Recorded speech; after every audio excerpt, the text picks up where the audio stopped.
Good morning. Let me wish you well for 2021, compliments of the season. This is the first time this year that I have this encounter with you. May God bless you. May His hand be upon you and protect you from the known and the unknown. Usoxhoma ekusikelele ukugcina ikulondoloze ikunika ubomi obude ukukhusele kwingozi ozaziyo ukanti nezo ungazaziyo.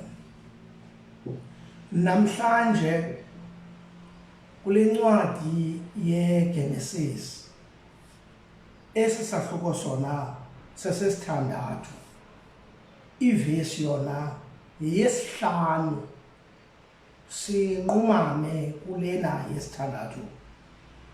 This morning we are in Genesis chapter 6 from verse 5 to verse 6. As you are still busy turning into that chapter, shall we bow our heads in a word of prayer? Bawo wethu othandekayo, isiwe Nkosi yethu enguYesu, kusasa nje uzuko lwakho, imbeko, indili, ukoyikeka, ukongama, nguyizolo, nguwe namhlanje, nguwe ngomso. You are God that is holy, omnipresent, omniscient, ongaguquguqiyo, akutshintshi. Siyacela ke Thixo ngale ntsasa yanamhlanje kule cawe yesibini kulo nyaka ka-2021 othe wena kwaba bantu baninzi kangaka basutywe kukufa kulo lonke ilizwe, kwaba sentandweni yakho uba thina usikhusele usiphephise. Ngenxa yaloo nto siyaguqa, siphakamisa izandla sithi uzuko lukufanele, imbeko nendili, ukusucela egameni lenkosi yethu uYesu Kristu. Amen. Phambi kokuba sifunde i-text lena, just before we read the text, there are a lot of things that are influencing what I'm going to talk about. Trump being one of them, of course, and what has happened in America, and also what is happening in the world. I am on record.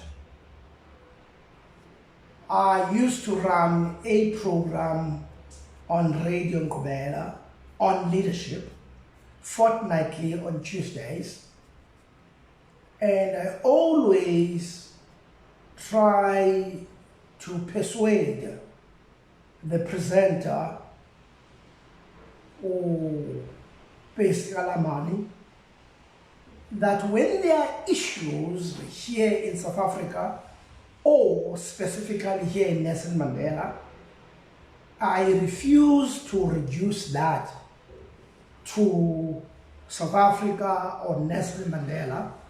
We look at things in a global perspective.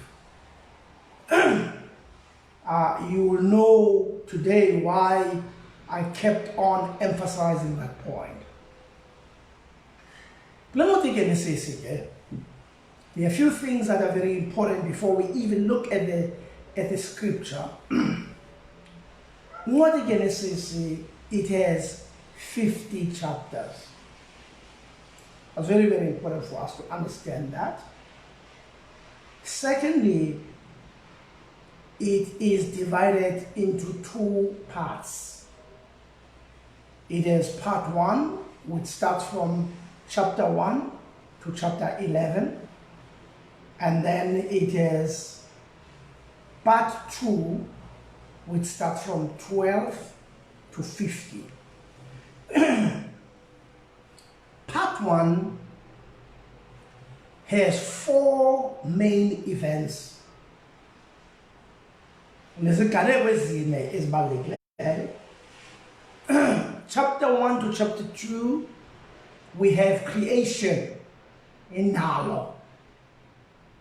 Then from chapter 3 up to 6, you have what I call the fall and the consequences of the fall. Ukuwa komuntu nemiphumela yayo. Umzekelo, umphumela wokuqala uAbel noKayini babulalana, abantwana abazalwa ngumuntu omnye benezipho ezahlukeneyo. Singaqhubeka ukubheka phambili ke nezinye izinto ezenzekayo. Then usukela phaya, I would say still 6 to 10, you have Noah and the flood. Ukubizwa kukaNoah ukanti ke noNogume uyalifumana elo bali elo. Then you've got chapter 11, the Tower of Babel. Abantu, they took a decision to build up a tower to go to God. Those are 4 great events: 1 to 2, 3 to 6, 6 to 10, 11, creation, fall, and the consequences, Noah and the flood, the Tower of Babel. Part 2, from 12 to 50, you've got 4 main characters. Nabalinganiswa abane ababalulekileyo. You have Abraham, who was called by God. From chapter 12 to 25, he died at chapter 25. It's very, very important for us to understand that. And then you've got Isaac, his son, from 21 to 35. And then you've got Jacob, the son to Isaac, from 25 to 49, because Jacob died at 49, chapter 49. Then you've got 35 to 50, which is Joseph, the 11th son of Jacob. Those are main characters: Abraham, Isaac, Jacob, and Joseph. It's very, very important. I think it's important also for you to understand that the world, that's the creation, God calls the world into being. UThixo wathetha ngezwi walibiza ilizwe labakho, indalo. And also, secondly, very importantly, God calls Abraham, Jacob, Isaac, Joseph. In other words, God calls the world into being, and God calls us into the church. It's very, very important for us to understand this. God has formed the world to be His world. And God has formed and called special community to be His witness. And I want you to listen to this.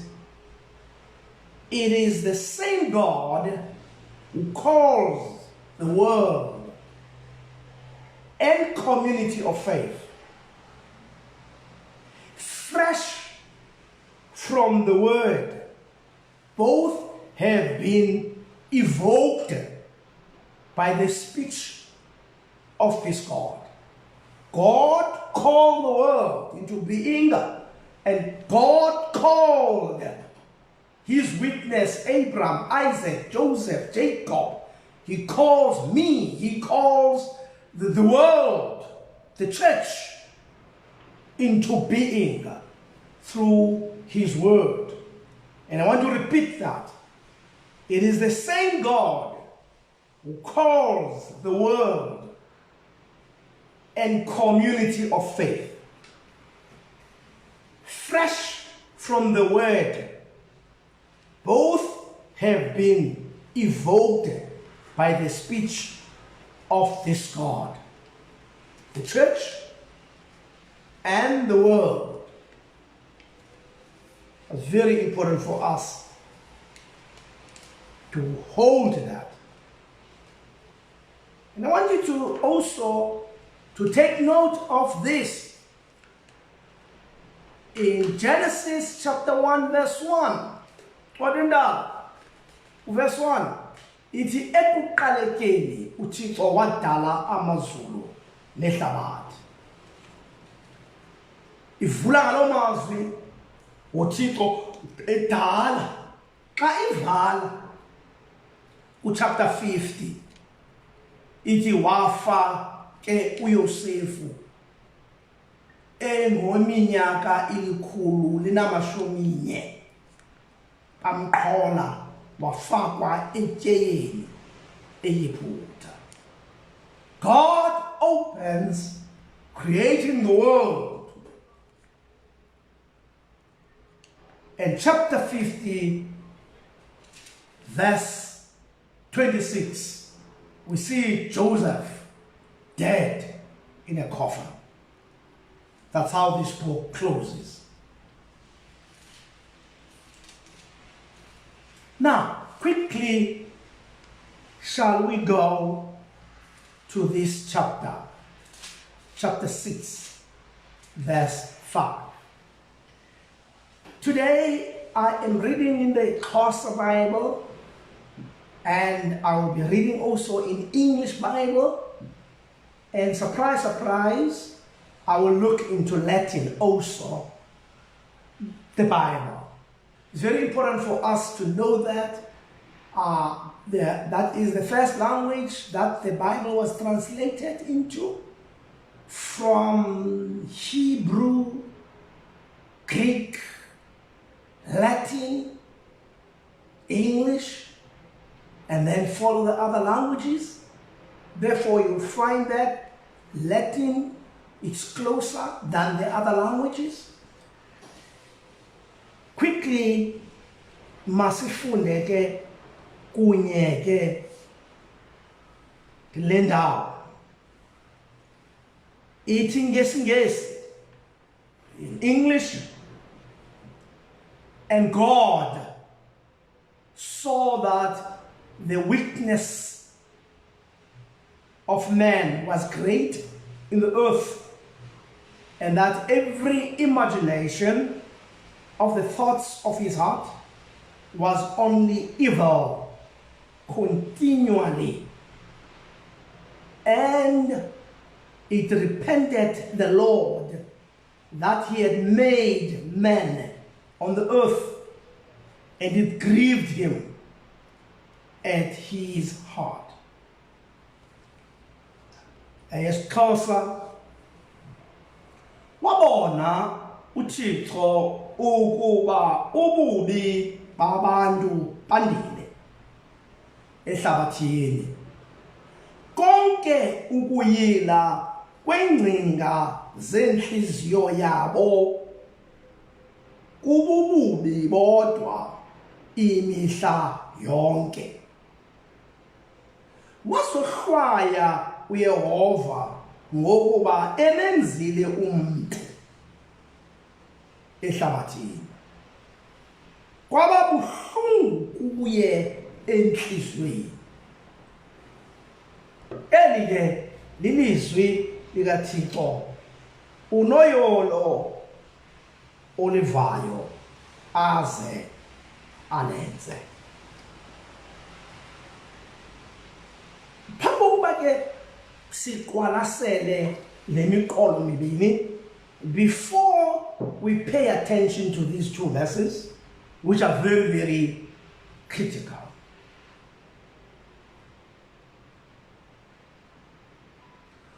Kukho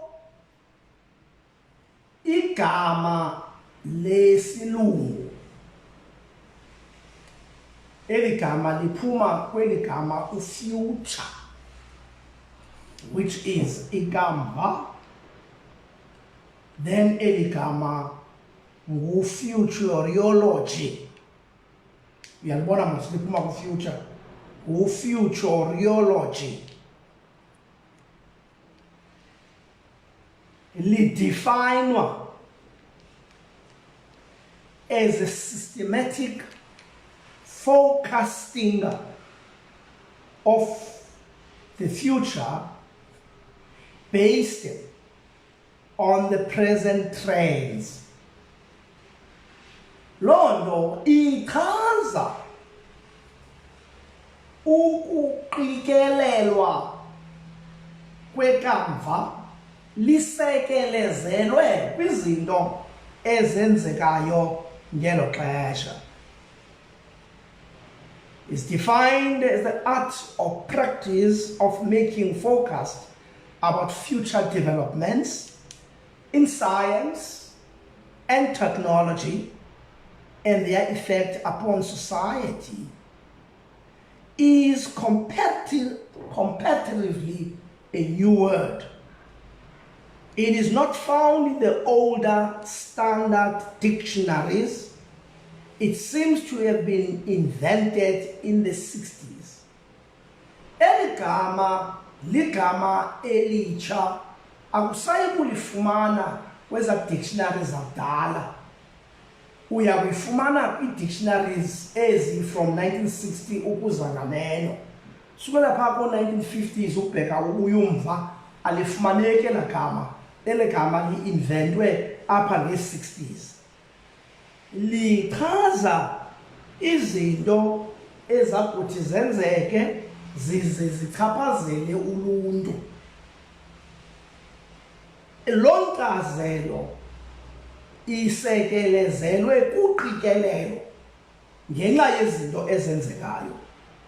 Kuthiwa ke loo nto ke yi-futurology. I hope that ndithetha kakuhle.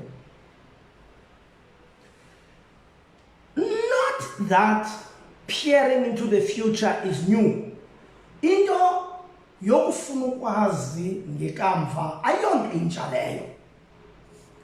We human beings are insatiably curious. Singabantu abasoloko befuna ukwazi into yoba ikamva lethu lisiphathele ntoni na. We want to know about our personal future. Siyafuna ukwazi into yokuba elami ikamva lindiphathele ntoni na.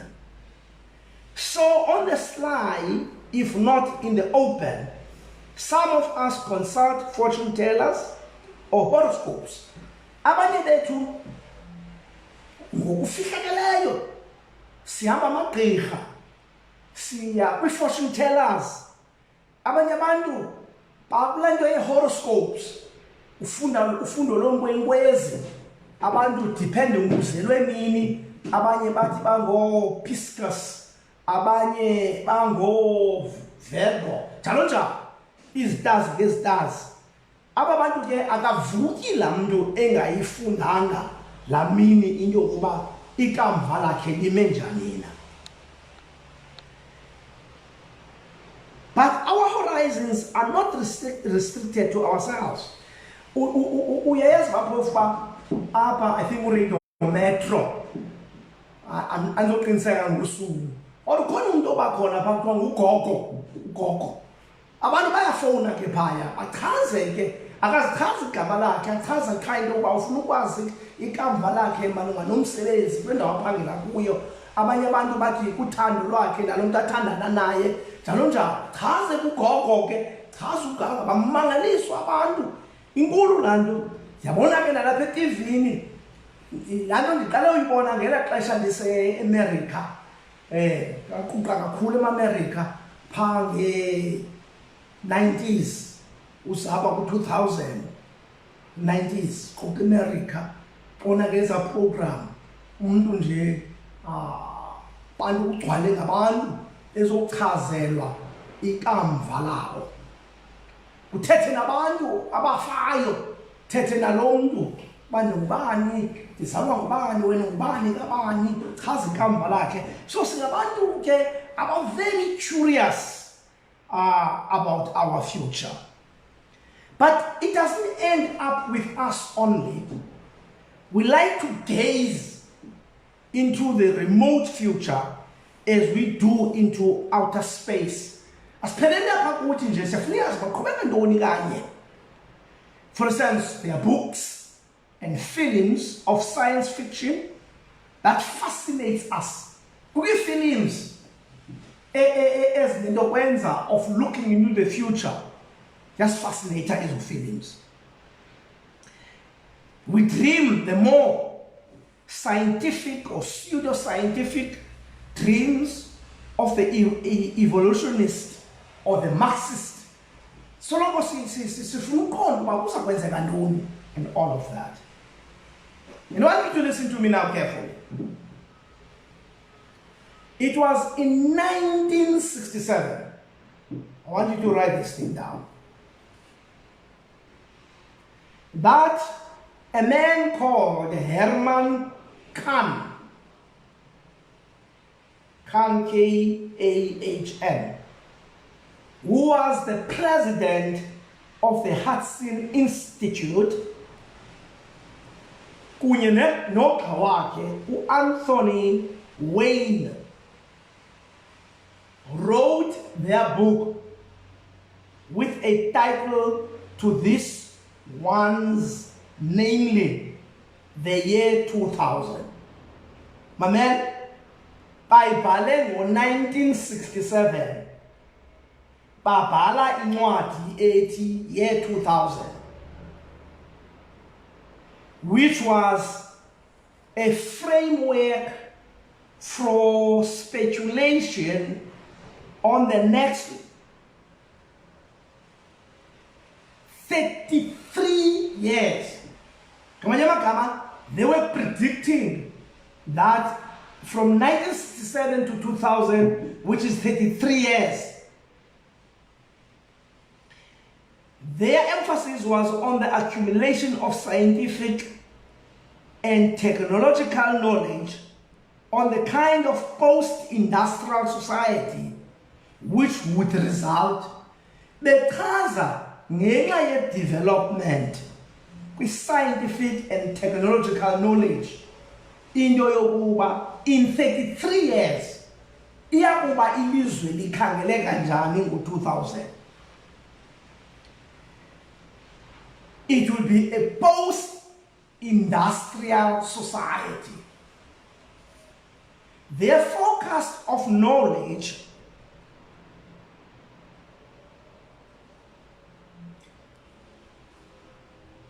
of a worldwide growth and affluence has proved mistaken. Kwafumanisa into yokuba kubekho impazamo kwezo speculations zabo. However, for they could not foresee the oil price shocks of 1974 and 1979, the consequent economic recession, ezo shocks of 1974 and 1979, malunga nexabiso le-oil, eyenza zaba ne-impact on the economic recession, ukuwa kwezomnotho. Their book is therefore an object lesson in the fallibility of forecasting. Incwadi le yabo ayibhala ngo-1967 bechaza u-2000 ingumzekelo wokungenako uba urelaye wholeheartedly kwezi speculations. I want you to listen now carefully now, because I'm coming to my text. Ronald Higgins,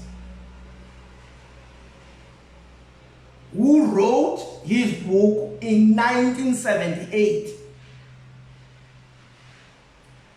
The title of his book is The Seventh Enemy, Uchaba lwesixhenxe. He was more realistic because it focuses on the human factor in the global crisis. Wasondela kakhulu enyanyeni yena ngoba wayechaza inxaxheba yomntu kule crisis ilizwe lijongene nalo. Ngxaki ezisixhenxe azibekayo. There are 7 challenges or enemies which threaten the world. Zintandathu izinto eziqalise ihlabathi. Eyokuqala ingxaki xa eyibeka uthi it is the population explosion. Uba siyathetha ngoku ngo-2021 abantu emhlabeni bayi-7 billion. As a result of that, ilizwe is wobbling ngoba ilizwe alinako ukuthwala elo nani labantu. The world is overpopulated. Baninzi gqithi abantu abasemhlabeni. Yingxaki yokuqala leyo. Ize loo ngxaki ke iphumele kwezinye iingxaki. The food crisis. Kungabikho kudla yokondla abo bantu. Ze kunyanzeleke kusetyenziswe chemicals for mass production, which chemicals have consequences in terms of our health status. So it puts pressure on food. 3, scarcity of resources.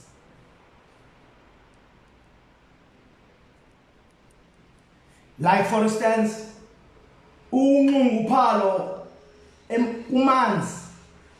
Siyenye i-country thina esisengxakini when it comes to the water. There is a scarcity of water. To an extent that the next war, it will be the war of water. Not oil, but water. Imfazwe yamanzi. 4, environmental degradation. Ukulimala kwendalo. Ukulimala kwendalo.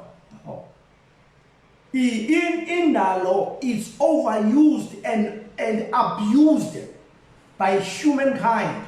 Let me tell you something that is very important for you to understand. Do you know that creation works better than without us? Indalo isebenza ngcono ngaphandle kwethu. Uba uye kwendawo ze-heights, bheke phezu entabeni, ubona phaa imithombo, ubone phaa kunkcenkceza amanzi, kuhlaza, kukho iinyosi, kukho izinambuzana, kukho iintaka, kukho itsholo. Indalo does not need us. In fact, we interfere and we disturb Indalo. Indalo doesn't need us. It works better without us. And we need to understand that we are not the master of creation, but We are hosted by creation. We need to appreciate indalo. See, a destroyer, we are very destructive. Environmental degradation. Nuclear abuse. And the unleashing of scientific technology. Technology, you look at the social media, you look at the cell phone, and see how much abandonability at a very early age they expose izinto that are beyond your imagination. Njengoba ulele nje isivande sicinyiwe umntana wakho ubusy ne-cell phone, he's connected to a stranger kwilizwe angazange alibone nasemephini, and bayathetha laba bantu, and they exchange their body, and they have oral sex, bathetha into ezinzulu nabantu abangazange bababone, abantu abangabaziyo babathembile ngaphezu kwabazali babo. Lo mntana knows more than what you think you know.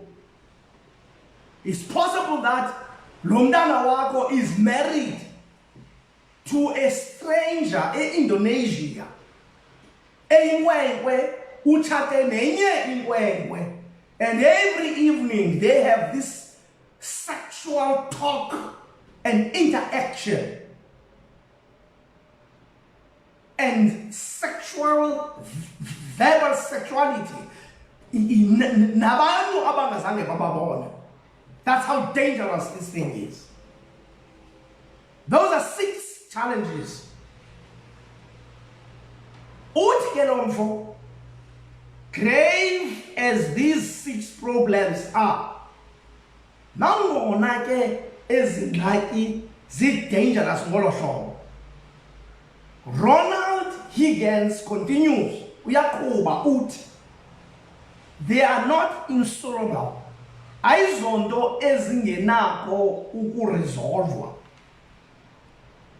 And listen to this, and I want you to write this down. Provided that the 7th enemy can be overcome, namely man himself. For man remains his own worst enemy, especially because of his political inertia and his personal blindness. Umuntu uyimfama kwingozi ayiyo kuye.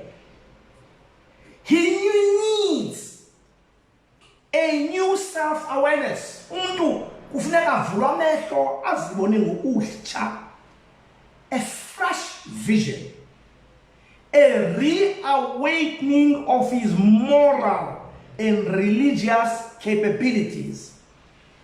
Otherwise, we face at best a precarious muddling through from crisis to crisis. At worst, as the other enemies converge, a total catastrophe. Utsho lo mfo, ndiza kule teksi ke apho ndiza khona, apho athi uThixo kulo verse 5 kwesahluko sesithandathu, you will notice that 1 to 4 he explains the state of the world, which the world was in crisis, and then in verse 5 he shifts, and then he goes to heaven. He looks upwards,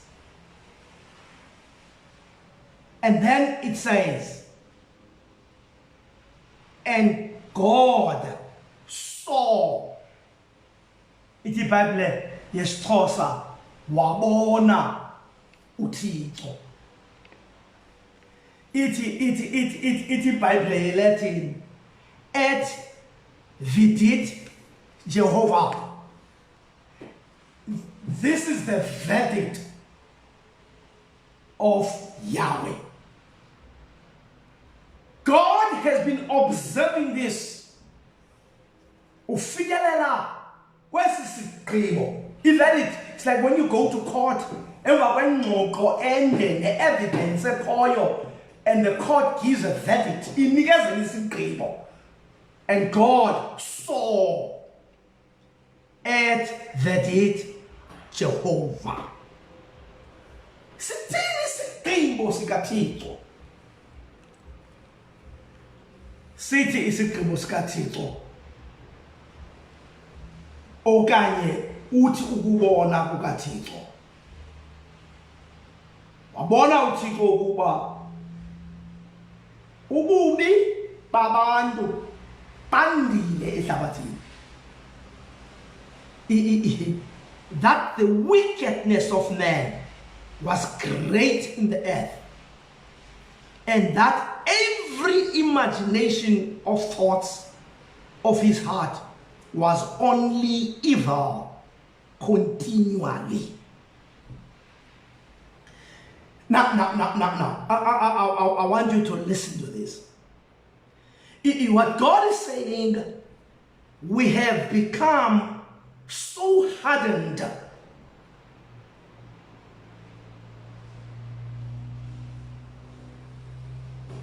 over our wickedness. We have become so hardened in our wickedness. So, silukhuni ekweni. Kamanye amagama, man has passed in recovery. Akukho ndlela umuntu into yokuba unobaphinde abe ngcono. Beyond repairs umuntu. Akukho mfundo, akukho mali, akukho mphucuko enomtshintsha umuntu kwisimo akuso.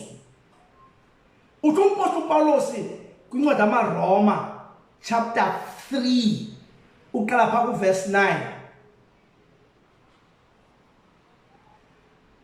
Uthi ubomi boluntu lonke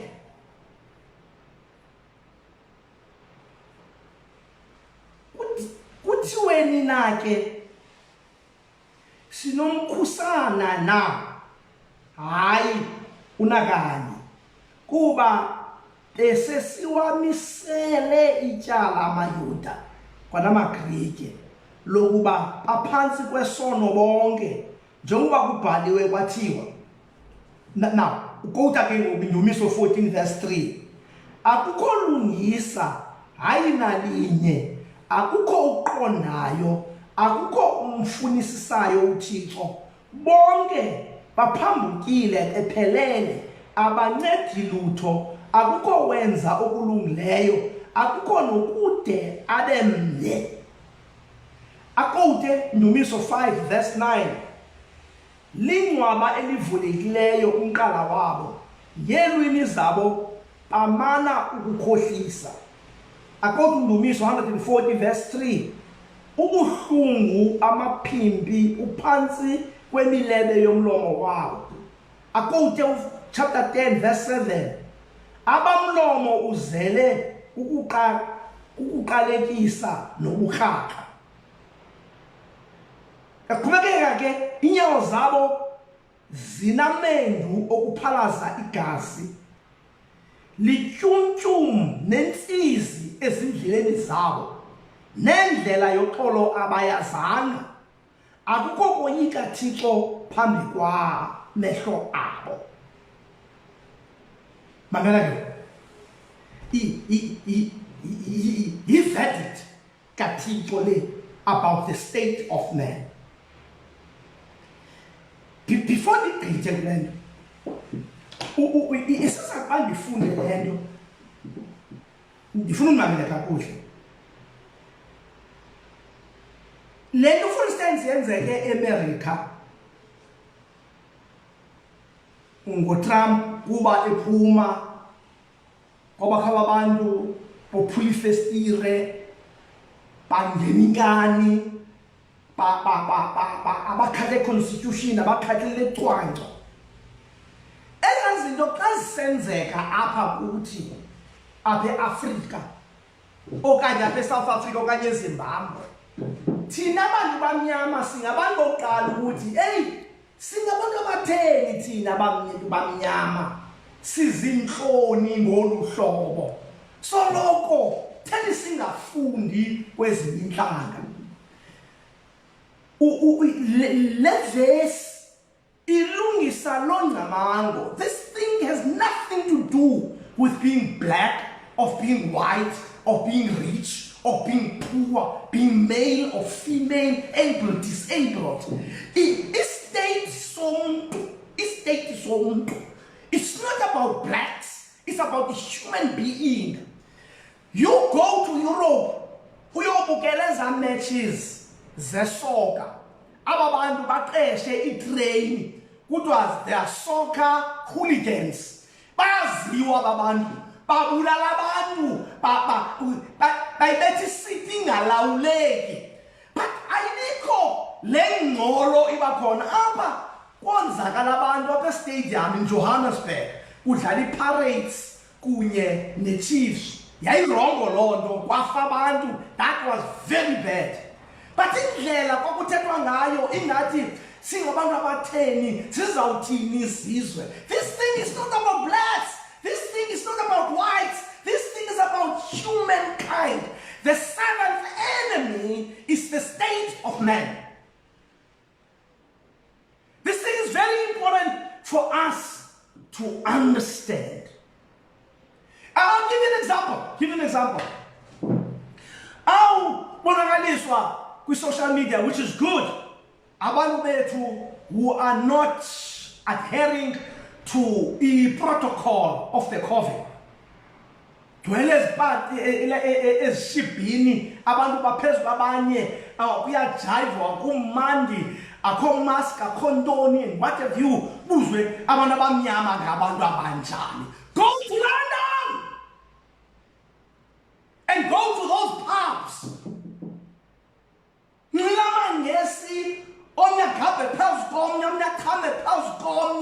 It's a daily thing. Because this thing has nothing to do with pigmentation. It has everything to do with mankind. Let's see. Ayithi abantu abamnyama. Ayisho this. Ngaphinde ndiyifunde this. Wabona uThixo ukuba ububi babantu abatheni abamnyama okanye abamhlophe abantu bandile ehlabathini. Konke ukuyila kweingcinga zenhliziyo yabo ububi bodwa imihla yonke. This thing is about humankind. Black people, stop downgrading yourself. Let's stop this thing of believing the perception of white people of how they perceive us and they define us. Let me come back. Let me come back to the verse. It must the verse. And God saw that the wickedness of men was great in the earth, and every imagination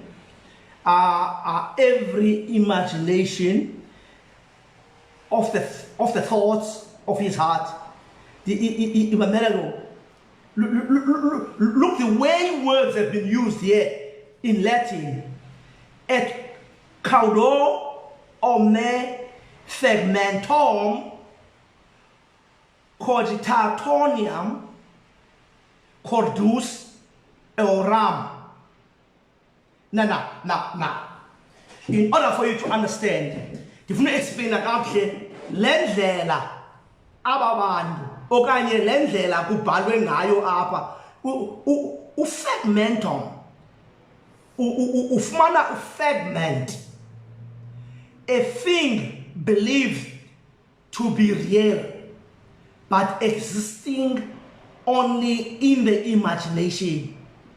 Ligama elisetyenziswayo phaya kulanto ithi in every imagination kusisetyenziswe la gama ufigmentum, which means figment, a thing believed to be real but existing only in the imagination. Abantu bakholelwa kwizinto ezisezingqamangweni zabo ezingekhoyo, bakholelwe zide zibe khona.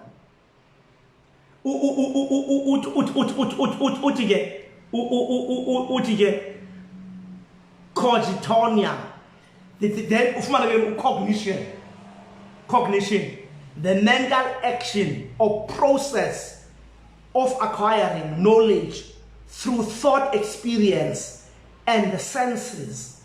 That is the perception, sensation, intuition. Kamanye magama lo mntu ubaya imagination and then ela gama basebenzise pha cogitonia, cognition, cognance. In other words, ingxaki esinayo ngaphezu kwe-COVID. Yabona COVID, very dangerous lanto. Yo, esasifo. But isifo esikhulu, and i-COVID yona ingcono ngoba if attention, everybody is paying attention to this thing. There are efforts, they may not be perfect, but there are efforts. Makunike maski, makusanitizwe, makuhlambe izandla, makungahagwa, makunganxilwa, which is good. They are supporters zonke ezo zinto. But kukwingulo engahoyekanga, the mental illness, because uluntu lugula ngengqondo. We want to for sense ngoku ingxaki COVID, of all the efforts that are being done, social distancing, wash your hands, sanitize, and all of that, but ingqondo yomntu ngokusakufiwa around us sitsiba izidumbu day in and day out. But ezazidumbu does not change our mind, because the greatest sickness that mankind has is the mental illness. Oprah une program anayo. Oprah has a program, a special program. I think in partnership kunye nengosikazi yalomfana uchate nabantwana besenokunganini, and the program is worldwide because ufumaniseke into yokuba uluntu luyagula and uluntu lune mental illness. Abantu kugulwa ngengqondo. Ndiyayibona ungakulinge ucinga ndayi-underestimate ilando i-COVID. Ungakulinge ucinga futhi ndiya-underestimate the efforts. But and ungacimi ndiya-underestimate the number of people that are dying. How do you explain apho kusole kumama, kusole kutata? There's a guy that is working with me. He's working with me, uBruce. Efamily yakhe kusole ke 12, one family. 12 people have died. 12 people have died. But can I tell you something? That has not had any impact in changing your mind. You still have imaginations and you still have thoughts that persuade you to undermine the reality. that you're faced with. And the pain. Now, I want you to listen to this. I want you to listen to this. The thoughts of his heart was only evil continually.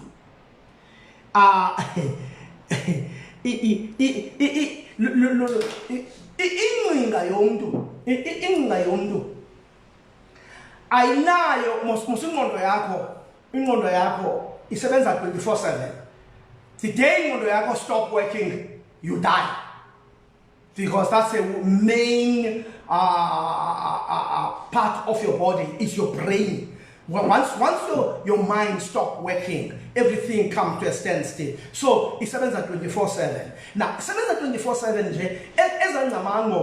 The evil 24/7. One of the things that is here the evil is because your thoughts centers around one thing. I, myself, and me. Your thoughts are egocentric. They are self-centered. Trump. Did you Trump? Trump. And then by April, by Uza a court, the way Uzuma a courting guy. And Trump, he's so dangerous that he can kill people as a result of he is so possessed by the position and the status. Utenda undo billionaire, but that billion doesn't change his mind. He doesn't change his mind because everything centers around him. Everything centers around him. Nothing else. You get into we had Mugabe in Zimbabwe. I don't know how many black people were killed in Zimbabwe, and how many times that Mugabe resisted elections, didn't want to give into power. Ufumufela wayelala alale senhlanganisweni alale hamba collapse, but he couldn't give in. And this thing had nothing to do with him being black. No, it has nothing to do with that. No, it has anything to do with Trump being white. It has everything to do with him being a human being. It's not about blacks. Let's move away from this thing. Now. Verse 6. And it repented the Lord. Njengommeli kaThixo wazohlwaya uYehova ngokuba emenzile umuntu. uThixo akangomuntu, akanaqoka, akanakwenza mpazamo, ngenxa bengenakwenza mpazamo akanawuguquka. Right? Because he cannot make a mistake and he cannot forget. Now, as a statement, so that ungathi iBhayibheli iyaphikisana, no iBhayibheli iyaphikisana.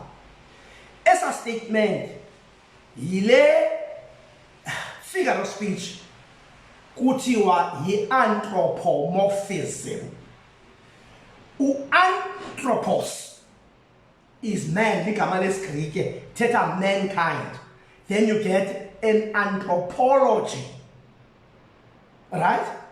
In anthropology, the science and the study of mankind and his culture, language, development, and all of that. He's studying anthropology, logos, science, anthropos, science of man. So he's studying about the man. Now, the anthropomorphism.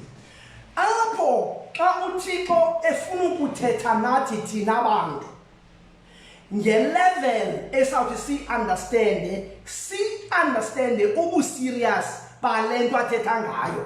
Ubu-serious balento bubu-serious be-state somntu, sokuba umntu ucorrupt to the core, wonakele ingqiqo le yakhe yonakeleyo umuntu ngoba u-self-centered. Akukho omnye umuntu ophilayo ngaphandle kwakhe. That is why abantu bakurhulumente ubabona ubona uba lo mntu uzayenza ntoni emali ngaka nezi zindlu zingaka. It's about kaloku laa mntu wena ubona umntu omnye wena no ungu-I, me, self. Iyafakala ngayo. So mamela ke ngoku. Then you will get kusetyenziswa igama that will make sense to us. Ukuba xa wenze into uze wena uzisole ngaloo nto yenzekileyo uzohlwaye udale into wabe ndiyenzela ntoni loo nto. It's an extreme of you ukuba loo nto irongo kangakanani na. Then kuthathwa ke ngoku laa emotion of a human being isetyenziswe kuThixo kuthiwe uThixo ke waguquka. Kuthethwa ilanguage endakuthi na ndiyi-understand. It does not necessarily mean that God can repent or change his mind or make a mistake. Loo figure of speech kuthiwa yi-anthropomorphism.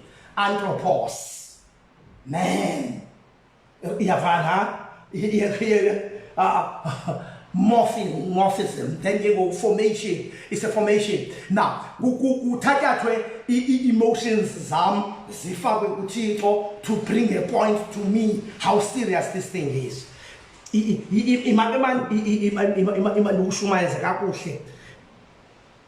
That he had made man on the earth and it grieved him at his heart. Xa fikelele kuloo nto ude uthi hey bendiyenzela ntoni le nto. Igama elisetyenzisiweyo phaya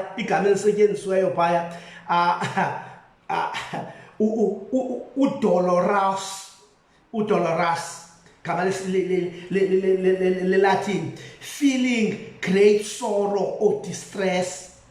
Igama le-Latin udolo, D-O-L-O-R, which means pain or grief. Then ufumane igama lesingesi u-D-O-L-U-I-T. Iyavakala ngani? That great grief, sorrow that breaks one's heart. Athi ke yena ke apha at Deloitte in Cordoba, it shows you the extent of the wound. Umuntu is a pain. Ubona umuntu out of the blue umuntu akhulula behambeze afote ubume bakhe abuthumela ilizwe ukuba how did he get into that?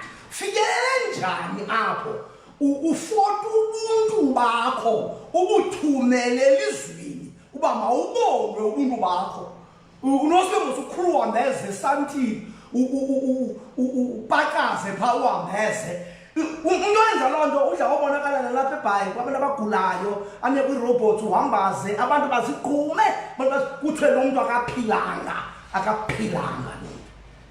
uzova ke ngoku ukomba ke ngokuba as if that is nothing. Kube kwesinye isigulana esithi what's wrong with that because it is his democratic right. Kaloku i-democratic right yakho must not violate our right. There must be balance in that. Iyabona loo nto le ayenziwa umuntu omnyama loo nto yenziwa ngumntu. Ayenziwa because abantu abamnyama no. It's a human being. And I am capable of doing that even myself. Including now. Wena abantu ukunanele nje ikhaya yakho zange ithunyelwe nawe wakwazifota. Khumbula kaloku wakwazifota ukha usikelelekile wena kulento ubungaziwa kakhulu. Ifoto lakho zange libe lapha ku social media ugcwala ku social media iyafana ngani but wakwazifota uyayana nje right iyafana so istate somuntu That's what this verse is talking about. Ilento ke ngoku lo mfo ke ngoku kuthiwa ke ngoku ndikuxele ndithe nguRonald Higgins. That incwadi yakhe ngu-7th enemy. Uyibhale ngo-1978 ukunika izinto ezingumcelangeni ezenza ilizwe eli libe sengxakini, i-6 enemies. Yebona?